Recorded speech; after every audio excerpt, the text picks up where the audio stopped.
Attachment Styles, Part 2.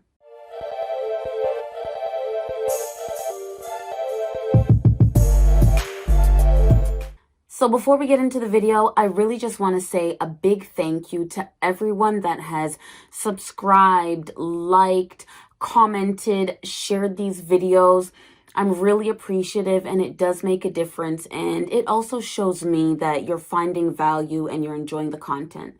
So along with that, if there's any topics that you want me to get into and discuss, or just anything that's on your mind, questions, anything at all, please just leave them in the comments below. I really appreciate, and I love you guys so much. Thank you, and thank you. All right, so let's get into this video. So the first attachment style we're actually going to get into, which is going to be one of two in this video, is the disorganized attachment style, also known as unresolved. So one of the key things to remember about this attachment style is that it is a combination of both the anxious and the avoidant attachment styles in one. Those who actually identify with this attachment style often find it difficult to regulate their emotions. They often can, get away with themselves and have a hard time reining themselves in when they recognize that their emotions are going, they're upset, they're angry. They usually have a very tough time controlling that. Along with that, they often find it very difficult and they dislike emotional closeness as it pertains to relationships. And this is often because they find it difficult to trust people. One of the things that's a big key factor with this attachment style is that those who identify with this one are often people who growing up maybe had a caregiver or a parent that they trusted and they were very close to, and having that parent or caregiver do something to them or all of a sudden create an aspect of fear within their life. Okay, this person that they loved and they trusted ended up presenting as someone who caused them harm, who hurt them, who was abusive, whether it be mentally, emotionally, physically, or otherwise, creating this aspect within their being that as they grew into adults, they found it difficult to separating the experiences they had as a child.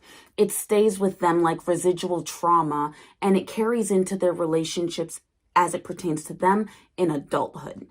So this is a key factor why they find it hard to trust people. Those who fall into the disorganized attachment style often find that their mindset is one that often self-sabotages themselves. It's like they're constantly waiting for someone to disappoint them, to hurt them, let them down in any way, shape, or form because it's what they're used to. It's almost what they're trained to feel, that no one's going to truly love them authentically, wholeheartedly, and they're expecting pain, they're expecting hurt. The difference with this attachment style, because again, remember, it embodies both the anxious and avoidant attachment styles. The difference is that in this disorganized attachment style, this person actually has the desire to love. And they want to be loved as well. They just do not know how to trust. They don't know how to trust yet because they are fearful that the people they trust the most, the people that they love the most, are going to cause them harm and hurt. And even when a relationship is going well for them, they will often end it prematurely, again, out of that fear. Fearing that what's going so good in their life, they automatically assume like this has an expiration date. Something's going to go wrong. Something's going to go left. I'm going to end this before it gets bad. So because this attachment style lacks trust so much within themselves and within others, they can often come off as being quite antisocial because they just find it difficult to truly let people in. And they can often lack empathy and lack remorse for the ways in which they come off to others. Again, when I mentioned that this is an attachment style that has an issue, has difficulties actually regulating their emotions, They can be quite inconsistent with their behaviors. So one moment they can be really cheery, seemingly happy. It doesn't take much for them to get triggered, and boom, in the blink of an eye, they can be enraged and be very argumentative, and things can go left very quickly. And again, it's because they don't have the best tools in place at the moment in knowing how to regulate the ways in which they're feeling. So they often present as people that lash out. They are often projecting what they feel internally and throwing that onto the person or people in their lives that they actually genuinely do care about. So those that actually fall into the disorganized attachment style have to be ever so careful because of the way that they come off to others and their mindset around the fact that they just assume and they truly feel within their being that they're going to get let down and they're going to be disappointed by the people they care about the most.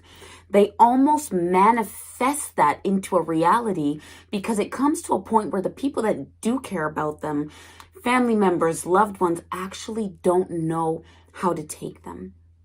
They feel like they're walking on pins and needles. They don't know when this person is going to explode, what's going to trigger them. So people almost automatically start to be a little bit standoffish due to the fact that this person that falls into the disorganized attachment style makes it difficult for others to connect with them.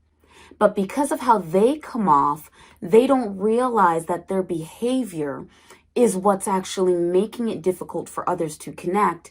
And they interpret that as though people can't be trusted, they won't let them in, that people are inconsistent in their life, when in fact it's their behavior they're projecting onto others, and other people just don't know what to do, how to maneuver in a relationship successfully and in a healthy way with this person that falls into the disorganized attachment style. Attachment style number 2 in today's video is the secure attachment style, often known as and referred to as autonomous. Okay, so this is the one attachment style that reigns supreme above the best. As you know, as it pertains to relationships, it is the healthiest attachment style and the attachment style that we should all aspire to resonate within. So those who actually fit in this attachment style are ones that often manage their emotions in a very healthy way, and they rarely have an overly reactive response to disputes within their relationship. They tend to handle things very well. They think things through and they respond accordingly. This person tends to be in long-term relationships opposed to a bunch of short-term little relationships, as they usually communicate their needs and their emotions in a very open and honest way. Those who fit into the secure attachment style are individuals that are very authentic, transparent about what makes them feel vulnerable. They ensure that their partner is aware of their vulnerabilities because they know it's important, and they value feeling safe and secure in a relationship, as they ensure that they make their partner feel safe and secure in their relationships too. These individuals tend to be very compassionate and conscientious. And it's known that those who fit into the secure attachment style are ones that, when they become parents, are typically very sensitive, warm, and caring parents to their children, often easily being able to kind of read their children's body language and know their needs just off of assessing them, because they're in tune. They're in tune and they're incredibly involved. This person is resilient in the face of adversity as it pertains to a relationship. So we all know that relationships are not full of bows and rainbows and everything's always sweet all the time. That's not the reality. But the person that resides and maneuvers from a secure attachment style, they're in it for the long haul. Like, they are in it for the good and the unpleasant moments in a relationship, and they will work. They will work to make things work, right? They often don't really see a challenge or an obstacle that can't be conquered once two are aligned and work at it together equally. It takes two hands to clap. Those who fall into this attachment style are ones that are known for being very, very supportive partners and that show a genuine interest, like a genuine, authentic interest in the things that their partner is interested in, the projects that their partner is working on, but they're genuinely invested in the relationship. They want to support you and they're interested. They want you to share because they want to be one. They want to be a unit with you, right? They want you to coexist together and take this life journey together. So whatever you're interested in, they're also interested in, and they're going to work with you to accomplish your goals, your individual goals, just as much as your goals as a couple. So another aspect about this attachment style that's really healthy and really beautiful is that not only is this individual empathetic, but they know how to set really healthy boundaries within a relationship. So yes, they're dependent on you, but they're also independent as well. So, you're not going to feel smothered by this individual. You will have healthy boundaries. They understand that absence makes the heart grow fonder, and they will give you your space, but they will also want time to share space with you. Those who are in the secure attachment style usually have very healthy, long-term, lasting, whole, happy relationships. All right, so that's it for this video. We went over in the first video, I will link that one, the part 1, where I spoke about the avoidant and the anxious attachment styles. And then today's video where it was the disorganized and the secure attachment styles. If you liked what you heard, if you have anything to add, please leave it in the comments below. And again, thank you to all who are here on this channel supporting. And I really pray that you are receiving information of value. Again, if there's anything you want to hear, learn, you want me to speak about, let me know in the comments below. Be vocal. Let's share each one to another. And until the next video, be blessed, stay safe, and love.